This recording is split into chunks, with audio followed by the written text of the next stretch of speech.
5, 6, 7, 8. Welcome to the EX podcast, where I talk with business leaders, authors, and disruptors on how the workplace is changing. This podcast brings a different lens to the conversation around HR transformation, company culture, and employee engagement. It offers a brand and customer experience perspective rather than a traditional HR perspective. Why? Because companies have to think of themselves as employment brands if they want to attract and retain talent. It is time we put people first to rehumanize the workplace, simply because leaders who don't care about their employees will eventually be surrounded by people who don't care about their business. This episode is very special to me as it marks a major milestone for the EX podcast. It's the 100th episode. It's been an incredible journey, full of amazing encounters and so many insightful conversations. I hope you feel the same. For this special occasion, I wanted to do something a little different and be surrounded by friends with whom I deeply share the common belief that leadership and human resources can become more people-centric, more human, more purposeful to deliver greater business outcomes. The COVID-19 pandemic, now is the time to reset the rules of leadership and reimagine the workplace. Stacie Mallen, Mark Christensen, and Brian Mohr join me to discuss how to make the workplace a better place. Today we talk about how leaders can build trust, what the current state of HR is and where it's going, what servant leadership is, what the most difficult part of being a leader is, what defines a great company culture, how we lead through change, what new skills leaders will need to learn to lead more effectively, and finally, how can we bring more love to the workplace? I hope you enjoy this conversation, and because it takes a good amount of time to produce this podcast, please make sure to review the podcast on iTunes, Google Play, Stitcher, TuneIn, Spotify, or YouTube, as it would help promote the content. If you want me to speak at your next event, get some advice on your EX initiatives, or send me feedback and suggestions for future topics or guests, you can reach me at svincent@exsummit.com or on Twitter at EX_summit. All right, let's get to it. Hi, everyone. Welcome to the episode of the EX podcast. It's a very special episode because it's the episode 100. It's a big milestone for us. And because it's a special episode, I wanted to have very special guests on the show as well, people very dear to me. So we have the chance of having 3 guests today on the podcast: Stacie Mallen, Mark Christensen, and Brian Mohr. Guys, thanks for joining us today. Thanks. Thank you. Let's go through a very quick round of introductions. Stacie, if you want to start, tell us who you are and what you do.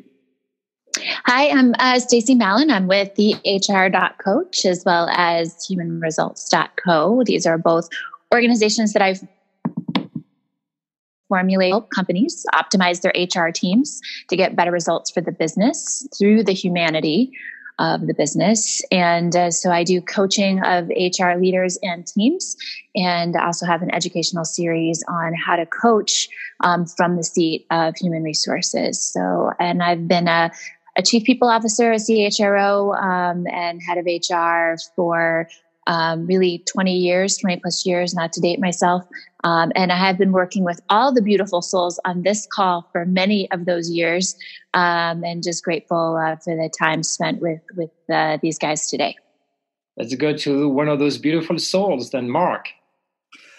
Thanks, Stefan. It's great to be here. Mark Christensen. I've started my career in business operations, which morphed by accident into HR for about 12 years as a practitioner. And then I had the opportunity of going to work for the the largest HR association on the planet, the Society for Human Resource Management, and had 12 wonderful years of building networks and leadership development, basically, of the volunteers, and also learning and development kinds of activities. And this is where I met most of the folks on this call, and then had a great opportunity to sort of morph that into strategic partnerships with other roles that I had with .coms. And then most recently, I'm just freelancing the strategic partnerships, the connections in the HR space. So spend a lot of my time in professional development, in content development, and in helping bring solutions to the HR space. Brian? Well, good morning or good afternoon. What a treat to be on this 100th episode with this amazing group of folks. So thank you for that honor, Stefan. It's great to be with you, great to be with Mark, and great to be with Stacie. Quite similar to both Mark and Stacie, share a deep well of experience in the culture, purpose, values, recruitment, leadership space. And over the last 10 years or so, that same practice in those areas has taken on a bit of a new form and focus with an umbrella that I'll simply refer to as conscious business. Deeply involved in the conscious capitalism movement, and have a high degree of optimism that as we evolve capitalism, especially during this fairly interesting time as we are recording this during this global coronavirus pandemic, that the opportunity to reset the way we do lots of things, particularly in business, there's a tremendous amount of potential there. So very excited about that. I am the things that matter most to me. I'm a husband, a father, hopefully a good friend, and an amateur musician, and a slightly above average Texas Hold'em poker player. So those are some of the things that take precedence in my life. And my business, I co-own with my wife a consulting company called Mohr Impact Group. And our focus is on how to bring people closer together, particularly in the workplace, to create higher levels of performance and productivity for those organizations. Awesome. Obviously, what's going on right now with the coronavirus pandemic is going to be probably some of the threads through our entire conversation.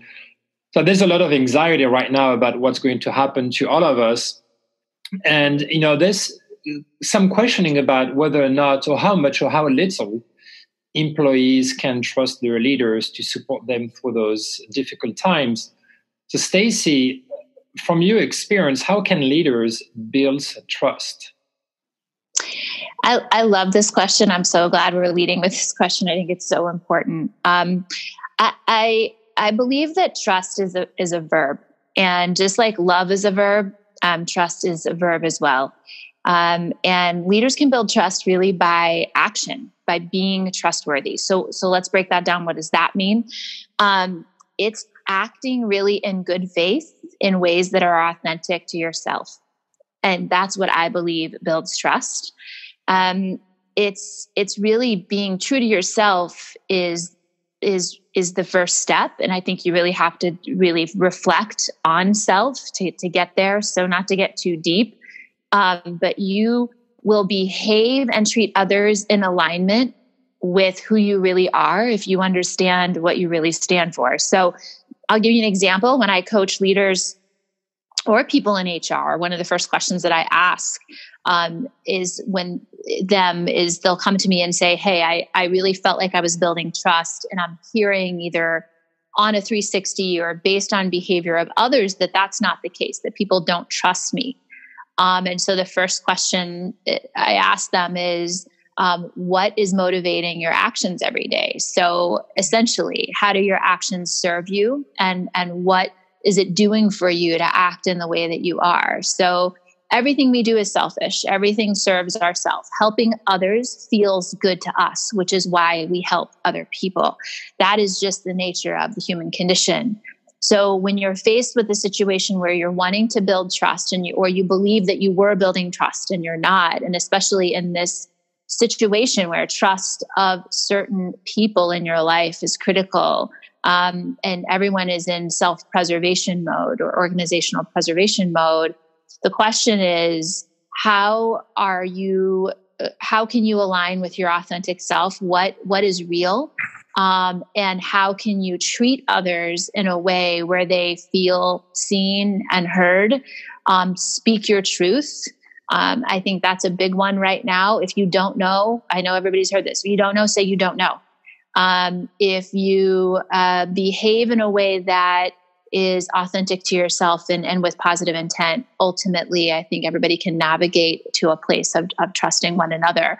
And there are organizations behaving and acting and elevating that right now. And there are other organizations responding purely out of fear. And that's why we're seeing some of the repercussions. Reductions in force have to happen. People have to go on furloughs. I'm not questioning that, but it's how people are treated that they will remember when this is all done. Mark or Brian, anything to add to this? Just ditto. I agree. It all starts with trust, and unless you can have leadership that builds that kind of trust, that's what sustains everything else. So I think that's critically important, especially right now. Earlier offline, we were talking about the time to reset the button, or it's the Renaissance time. So, Mark, what do you see as the current state of HR? But most specifically, where do you see HR going? That is such a metaphor and a great question, because 4 weeks ago, I had a few ideas of what I would share in the answer to that question. And those have shifted, like majorly, seismically shifted. I think right now is a huge opportunity for HR for a couple of things. For number one, for them to be seen by the leadership of the organization and how they can add value and what a difference that they can make in their organizations, because they're the first responders. They're everything else in the organization right now.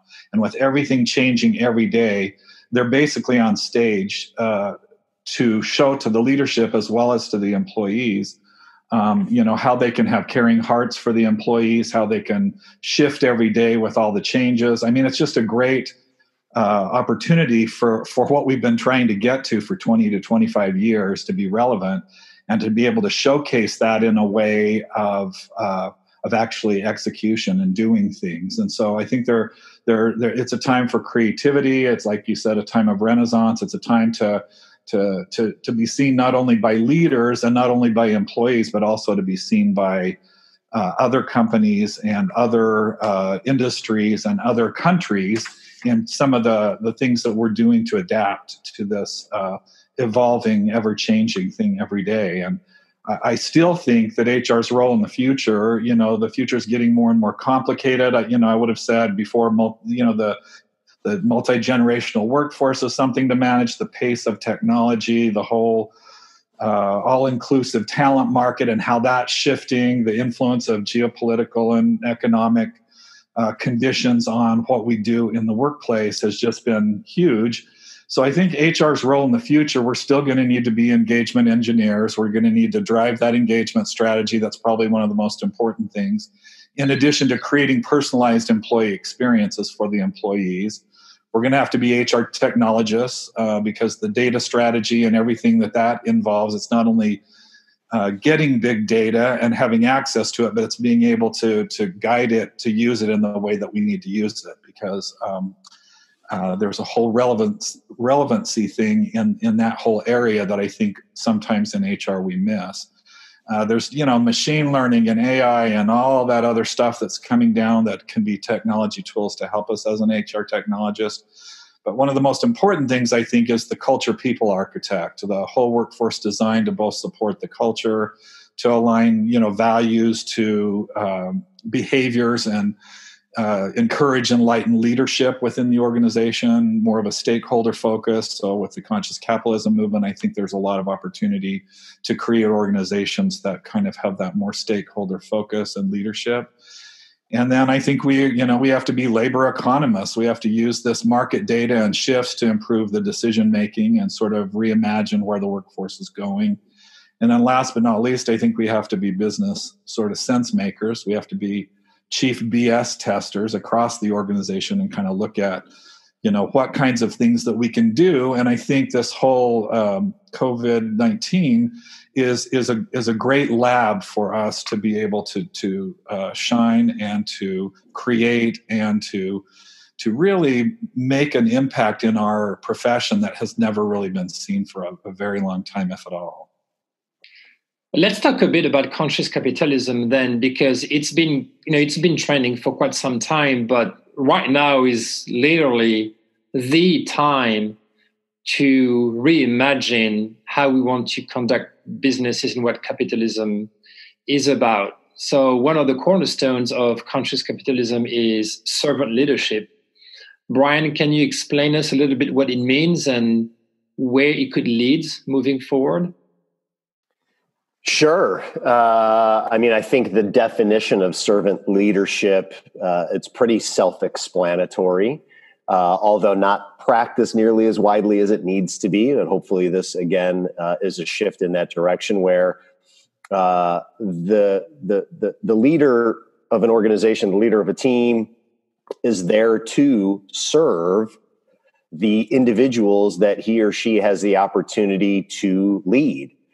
And the servant leader measures, I think, his or her success, not only based upon the business outcomes, and that's a critical piece, but they really look at the way in which the members of the team that they have, again, the privilege to lead are growing themselves. And the notion is, or the belief is that the leader serves the team grows in their capabilities and their lives. And as a result of their growth and their development, they will then take care of the business in a way that is far greater in terms of productivity, in terms of service, in terms of delivery, that will lead to a more profitable business. And that's sort of the employee service profit chain that I think was made famous even back in the 60s by Sears, which is, hey, take great care of the people and the people will take great care of the business. And it's fascinating, again, given the time in human history we're in during this coronavirus pandemic, that the people strategy right now is the business strategy, and the way in which businesses are responding is 100% dependent upon the way the people are responding. And the way the people will respond is a reflection of the leadership. And this gets to, I think it's a great question that ties into all of what's been discussed up to this point so far, leading off with Stacie's description around trust and Mark's description around where the future of HR is going. And there's nothing like a crisis at this level to really bring out who people truly are. And so leaders that lean into what feels right with an abundance of communication, with an abundance of vulnerability, with an abundance of courage, and all of the best of what humanity is capable of will determine how the people in the organization who they are there to serve will respond. And I think if servant leadership hasn't reached wide-scale adoption yet, and likely it hasn't, there's no better time for it to happen than now. And, we're seeing stories pop up in the media right now of businesses all around the country, big and small, that are doing amazing things and leveraging the power of what they have as a capitalistic organization to create the needed positive, lasting change with the resources that they have at their fingertips. And I just wish that our media, regardless of which side of the political aisle you're on, it doesn't matter. I wish our media spent more time celebrating the really good things that are happening that business is contributing towards versus being so caught up in the traditional model of, lead with the negativity because that's what sells more advertising. And so I know that's getting a little bit off topic, but servant leadership is the prescription for what leadership needs to evolve to if that's not a formula you've been adopting up to this point. Yeah. So any business leader is in a hot seat right now, trying to balancing taking care of the people, business outcomes, profitability, keeping those businesses alive. Like in general, and maybe even more specifically right now, Stacie, what is the most difficult part of being a leader? I think there are lots of things that are hard about being a leader. Just like there are lots of things about being a parent that are hard, right? Nobody hands you the book when the baby's born and said, do A, B, and C, and they're going to turn out okay, right? So a lot of the lessons that I have around leadership are from actually being a parent. Everybody on this call is a parent. But even if you're not, I think here, for me, there are 3 big lessons. Don't lead for validation. Don't lead through validation or for validation.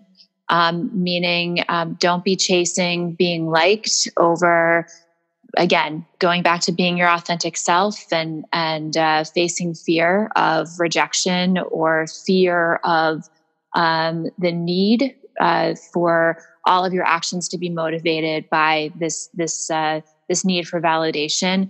I think giving others the space to fail, right? That's why I always come back to being a parent, watching our kids right now struggle with this process, watching employees and teams struggle with all of this fear, giving people the latitude and the ability to really write their own story, but also giving them the latitude and ability to fail, because that's where we learn our greatest lessons. And also, this is the hardest one, letting go of expectations. People say all the time, you should delegate, but that's not the hardest part. It's not giving people the work. It's letting go of expectations of how that work will be done. And really just taking a step back to let people navigate in their own space and in their own way.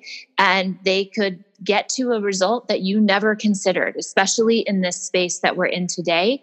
Let go of the expectations of the people. That doesn't mean not holding them accountable. There's accountability, but that is different than specific prescribed expectations you have of how someone is going to get to the result. So for me, those are the hardest parts of being a leader in today and in forever.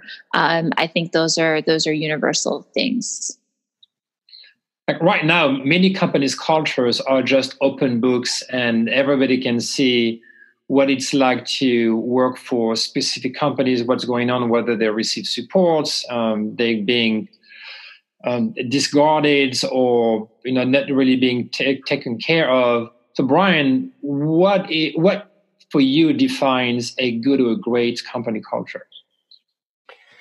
It's a great question, Stefan, and I think that answer is truly unique to the collection of individuals that are part of the company. And every organization is going to define that differently. Mm-hmm. I think it begins with the organization having a clear sense of its North Star, of why they exist, and using that truly as the ultimate decision-making filter. And in particular, when times are tough, and probably at the same level, also which opportunities to pursue. So whether you're being faced with incredibly difficult decisions like many companies are today, as well as when we come through this, which we inevitably will, there will be a tremendous amount of opportunity for businesses to evolve, transform, take advantage of new opportunities. And having that clear sense of purpose, that North Star, that reason of why they exist, helps tremendously in culture definition. And then I would say the next level, just slightly below that, but just as important, is the values that organization is going to choose as its guiding ways of behaving.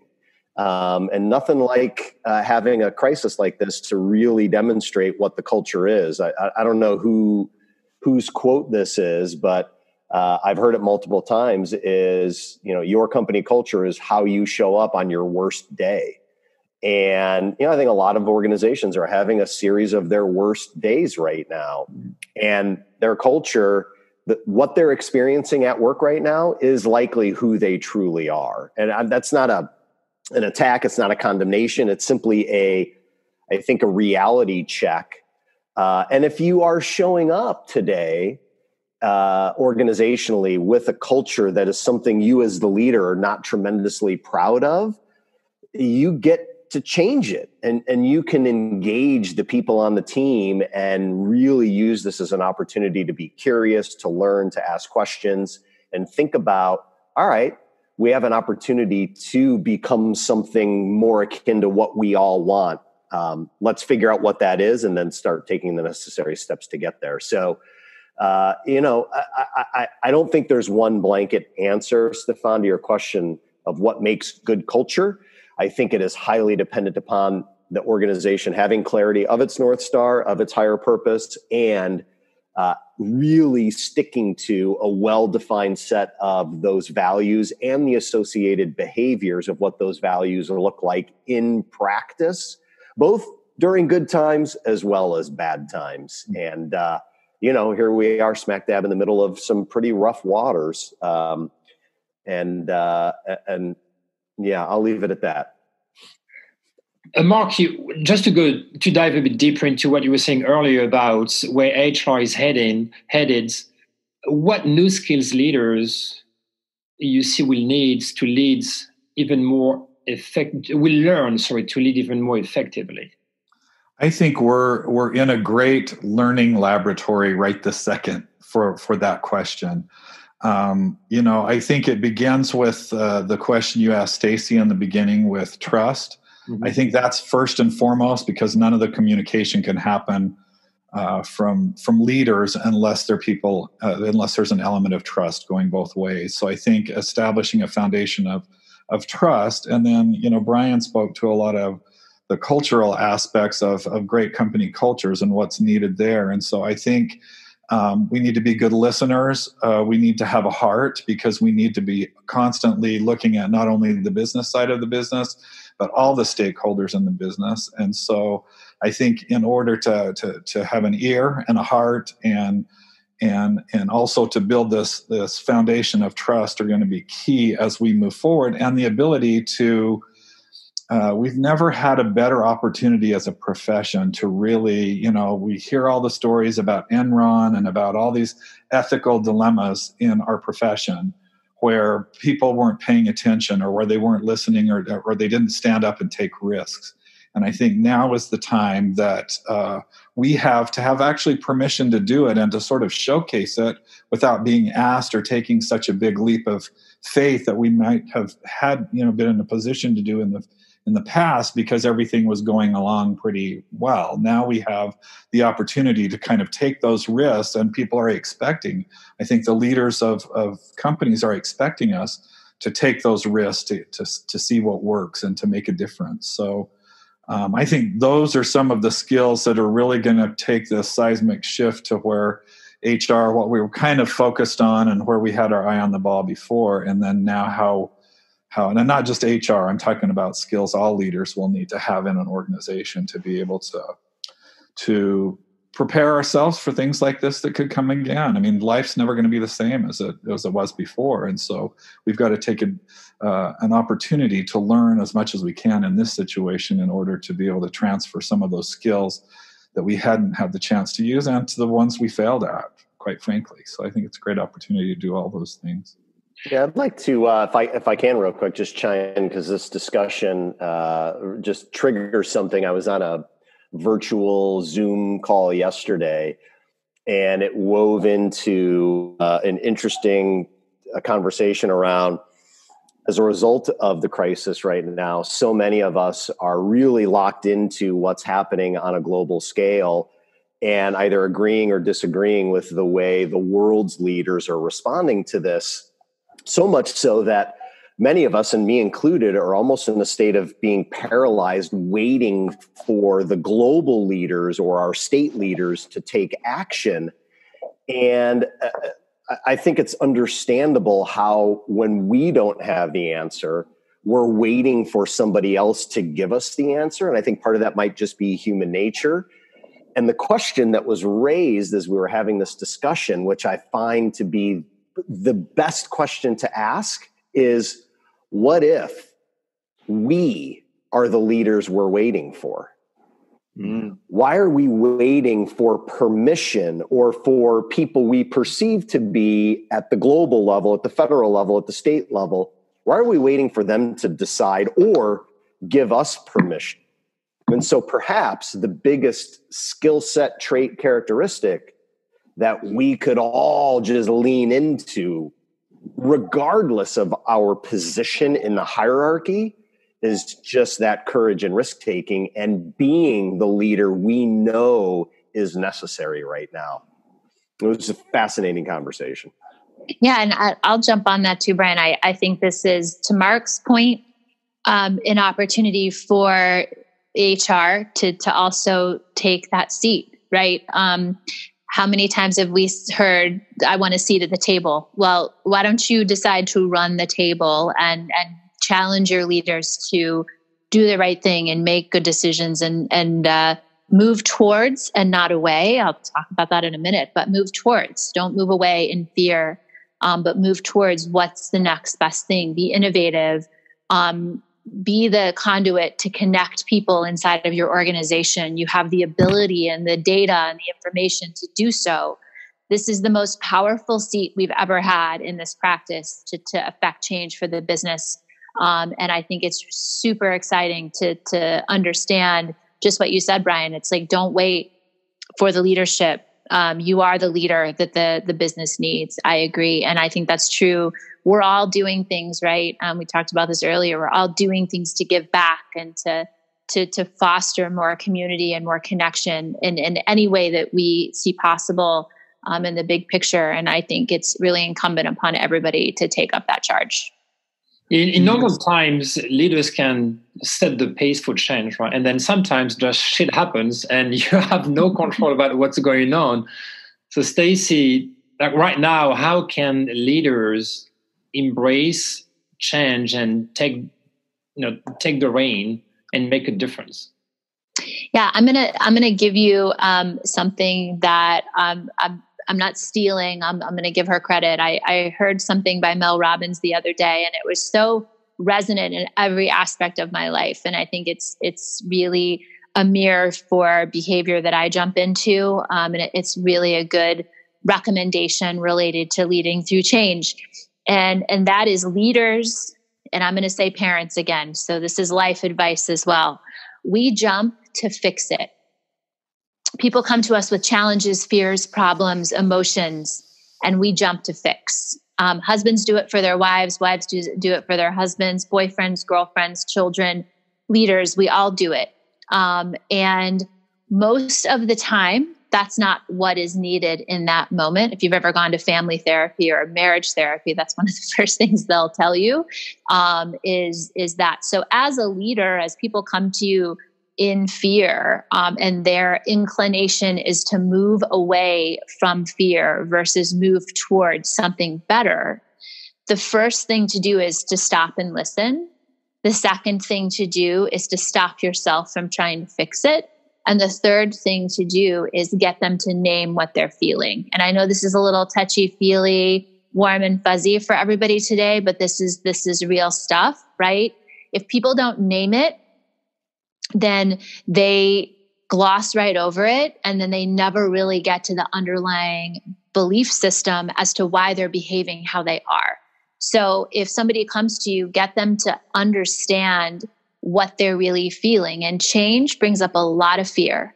Even if you like change and you don't mind change, or however you identify for yourself, acting in moving away from fear never gets you to the best results. Think about revenue. Right?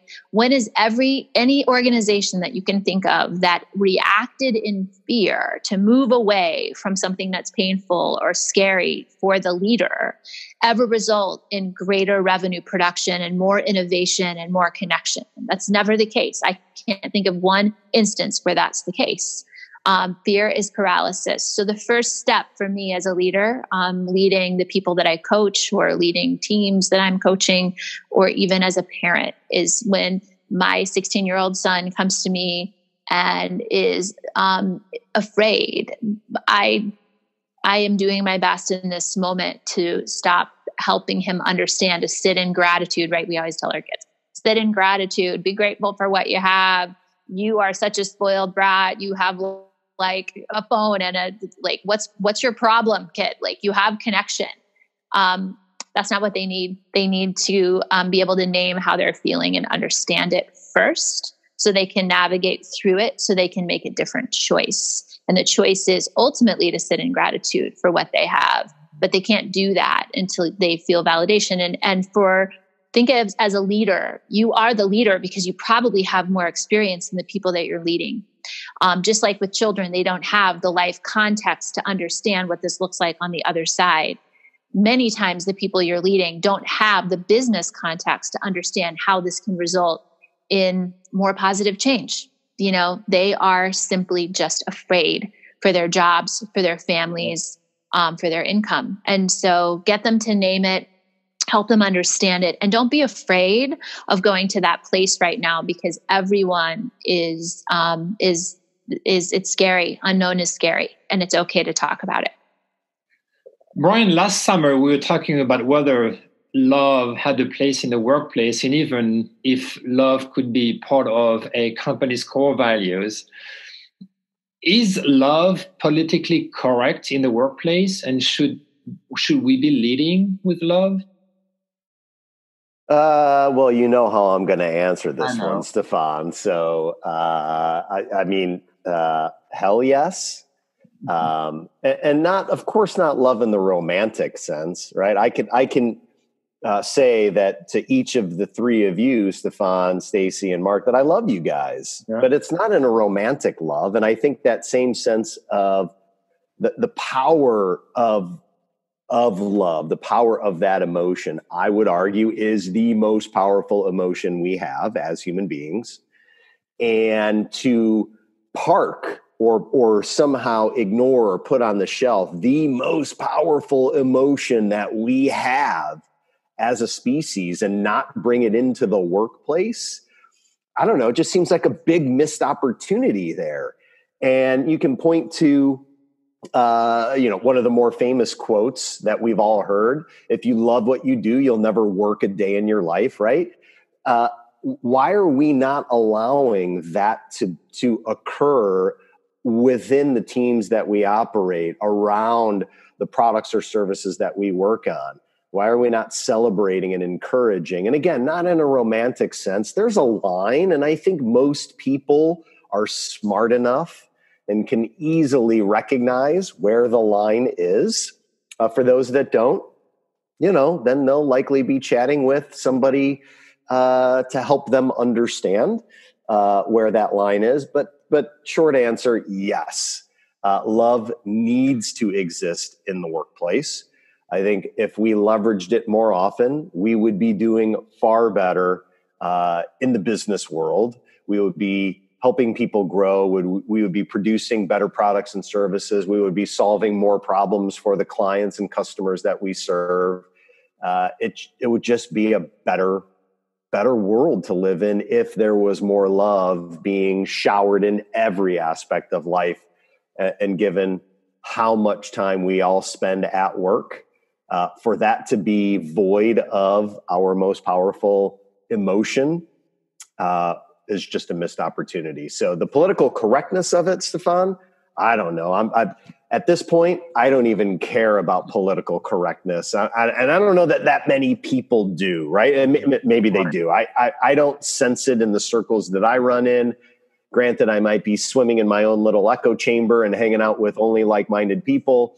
But I like my tribe, and I'm going to stay in my tribe. And I can tell you, for those of you that aren't a part of this tribe, it's an awesome place to be. Come on in. We're not going to, make you listen to crazy music or do funny dances or, whatever. It's the world would be a better place if there was more expressions of love than there are today. And that includes the business world. Mark, if you were to name one leader that has influenced you over the years, who would that be? It can be a business leader, it can be spiritual leader, community leader, political leader. That's a super loaded question for a very verbose person who's a super connector. This is like really hard for me to do because I have so many that come to mind, but there are a couple that come to mind in particular, and maybe one of them has a different spin on your question. But the first one would be, when I was early in my career, I bumped into a lady by the name of Ann Rhodes after she had built a successful model at Southwest Airlines, and she moved to Phoenix and went to work for DoubleTree at the time they were merging DoubleTree into the Hilton brands. And from the first time I met her, I realized she was a pioneer and someone that I really wanted to be like. I had been kind of frustrated in HR because of all the compliance and different things. And I'd always looked at what she was doing to build that culture in Southwest and admired her and knew of her, but I didn't really have a chance to meet her. And she was sitting alone in a conference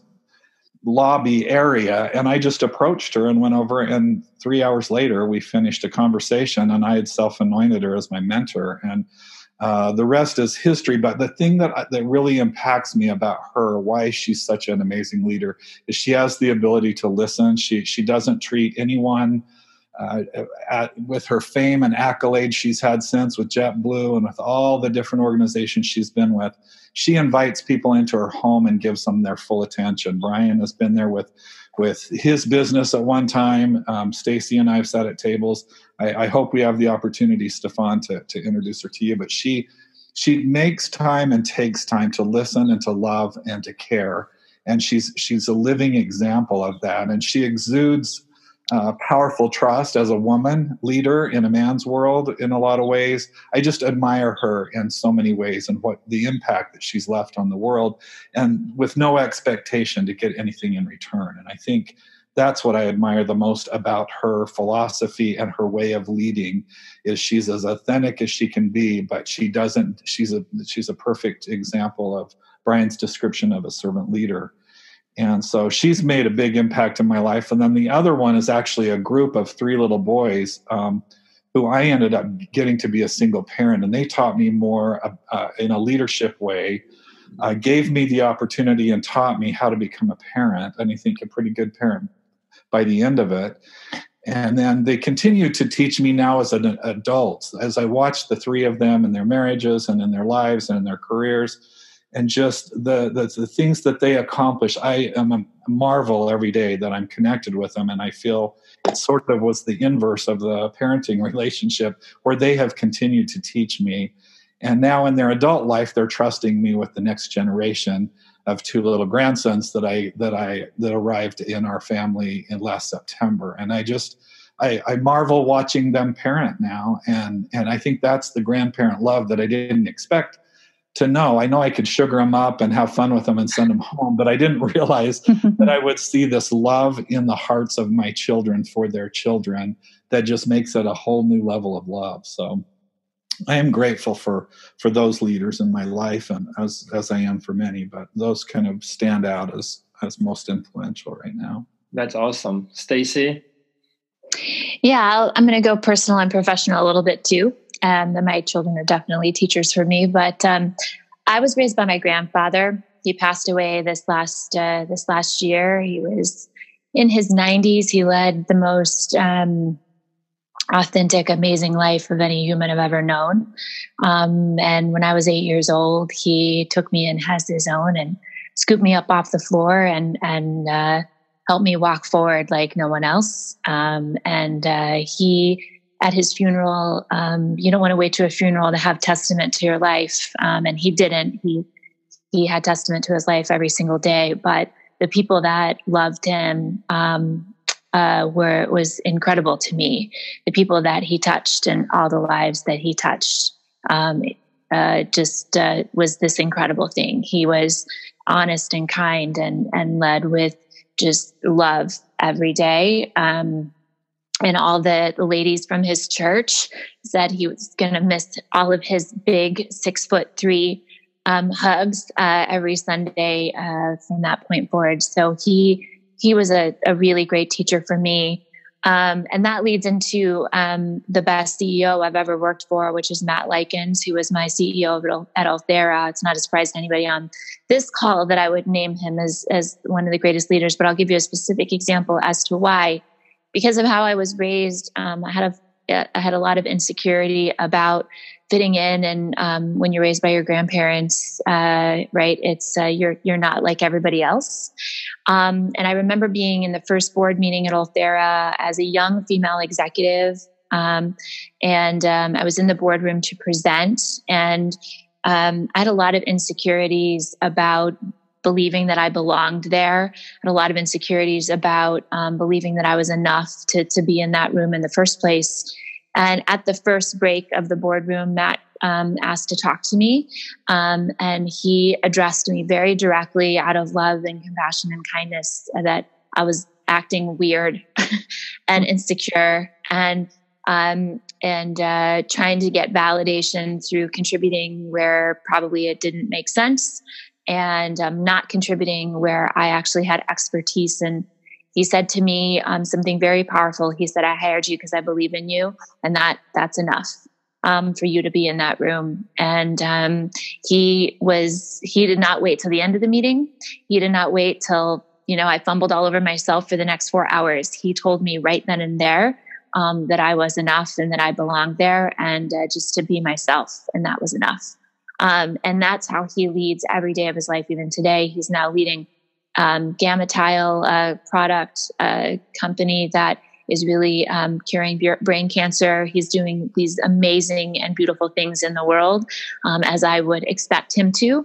And he's an awesome human being, and he changed the trajectory of how I showed up as a leader, probably more than he knows. So I think those are the lessons learned in having leaders that really show up, who are unafraid to really tell you the truth. Brian? I have to go last after Mark and Stacie just completely bared their heart and soul on the line. This sucks. Yeah, funny. It is a great question. And I think of it kind of in two realms. There are leaders on a global stage who I've never met, who through their actions and the way in which they have led their lives are so inspiring. Names that immediately come to mind for me are Ruth Bader Ginsburg, Dr. Martin Luther King Jr., the Dalai Lama, Nelson Mandela. These are individuals who have demonstrated things like an unwavering belief, forgiveness, a belief in a better way, just things that on such a large stage for them to continue, for those that are still alive, like the Dalai Lama, for example, and Ruth Bader Ginsburg, to just continue to pursue what they believe in their hearts is such an inspiration. And then on a micro level, there's so many people that inspire me. I mean, just the three of you on this call, Mark, for example, I've known Mark for coming up on probably 20 years now, getting close. And, Mark is one of, if not the greatest super connector I've ever met, but it's not just that, it's that these relationships that Mark builds, he cherishes and he protects. And while he's amazing at connecting people, he does so in a way that protects the integrity of the relationships that are built. And that's inspiring as I look to continue to make connections in my life. Stefan, I met you a year to 2 years ago, and we had the opportunity to work together for a period of time. And seeing the way you balance the demands on what's expected of you, both when we had the time to work together, to stay true to who you are, while also still spending time doing this podcast and doing your employee experience summits, and just following what's in your heart is inspiring. Stacie, I've known Stacie for probably 10 to 15 years. And, she gave you or everybody listening a small glimpse into some of her childhood. And I don't know her entire story, but getting to know her over the last 10 to 15 years, to say that she's been on a roller coaster ride, as many of us have through life, is exactly what makes her one of, if not the best person to coach folks who are in the leader of the people function role. Because not only has she been at the highest levels and has seen both organizations that get it right as well as organizations that could do it better, she also understands the personal life challenges that everybody faces as well. It's because she's lived through them, as we all have, but she's willing to lean in and be vulnerable and incorporate the personal and the professional into the coaching and not be afraid to be super out there on the skinny branches. And that's inspiring. And so I'm practicing as best I can, finding inspiration from the everyday things and being more aware of every single person is leading their own challenge through their own life, and to try and find and be aware of, and I miss it, but to be aware of those things that I can pull from them that can inspire me to continue to fight the good fight in my own life. Wow. All right. So we've been very deep into our feelings and emotions, which is great. So before we wrap it up, I just want to finish on a much lighter note here. Let me ask you some very rapid fire questions. You can just answer in 1 or 2 words. Stacie, what sound or noise do you love? I love the music of Odessa right now. I'm just like in love with that, and sounds of nature. I'm outside as much as possible until it's 120 degrees here. I will be outside as much as possible, listening to nature. What sound or noise do you hate?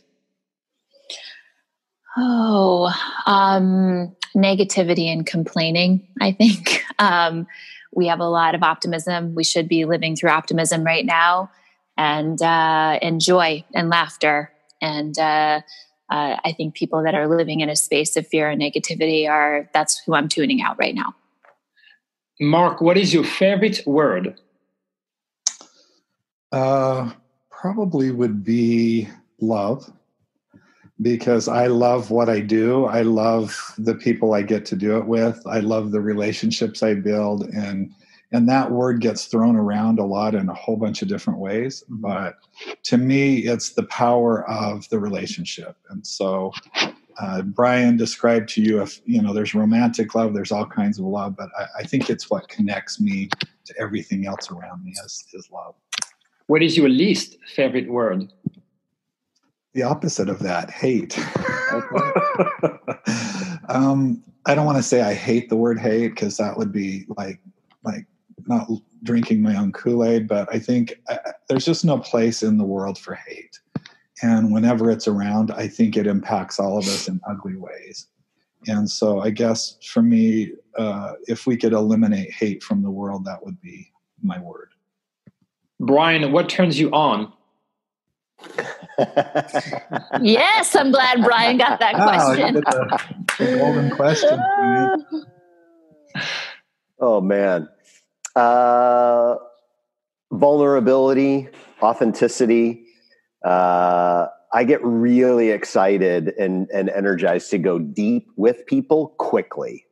So, in a conversation, not unlike this one, where the conversation doesn't stay at the surface, we get to go really, really deep, and just jumping into the deep end of the pool and not worrying whether or not if our feet can touch the bottom those are good times. What turns you off? Surface level bullshit, chit chat with really no desire to go deep, hubris, ego. Those things just are so annoying to me. All right. What would be your last word or sentence of advice, Stacie? Move towards more love. Mark? I liked what Brian said, and I'm gonna borrow or steal from him, is to stay out on the skinny branches, because that's where I think we grow the most. And so it's a time for people to get out there on those skinny branches and stay out there. Brian? Be curious. Awesome. All right. Well, thank you guys. It's been a real treat to have you on the show. And again, it was very special. It's the 100th episode and a very special guest here. Love you guys and can't wait to see you in Arizona in a little bit. Yeah, we're excited to have you. Thanks you for joining our tribe and officially locally. Amen. Thanks, Stefan, Brian, Stacie, love you guys. Love you guys too. Love you guys as well. Thanks for tuning in to the EX Podcast. If you want to learn more, visit our website at expodcast.com. If you want to find out more about our next conferences, go to exsummit.com. Finally, you can also find my manifesto on business to employee or B2E branding at b2ebranding.co. See you next week.